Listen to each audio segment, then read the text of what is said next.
श्री क्षेत्र नाटेश्वर भगवंताच्या कृपेने श्री क्षेत्र नाटेश्वर लासूर तालुका चोपडा जिल्हा जळगाव येथून प्रतिवर्षाप्रमाणे यावर्षीसुद्धा आमच्या सर्व भाविकांच्या आश्रयाने ग्रामस्थांच्या सहकार्याने आम्ही आमच्या गावातून प्रतिवर्षी लोक नेत असतो।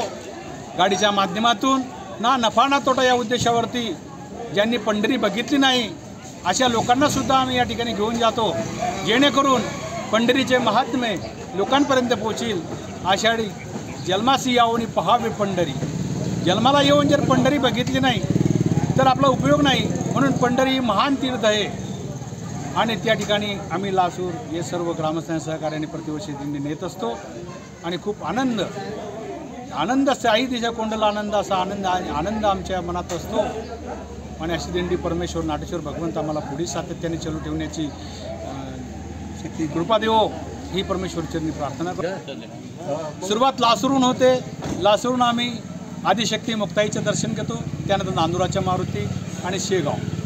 गजानन बाबा हे पंढरीचे वारकरी असतात म्हणून गजानन बाबाचे दर्शन घेऊन आम्ही पुढे मार्गस्थ माहूरगडला रेणुका मातेचे दर्शन घेतो, त्यांचं औंढा नागनाथ, परडी बैजनाथ, अंबेजोगाई, अक्कलकोट, तुळजापूर, तुळजाभवानी, कर्नाटकमध्ये गाणगापूर दत्तात्रय भगवंताचे जन्मस्थान तिथे सुद्धा आम्ही दर्शन घेऊन तर पंढरीस येऊन 3 दिवस आम्ही पंढरीला राहून आनंद घेतो।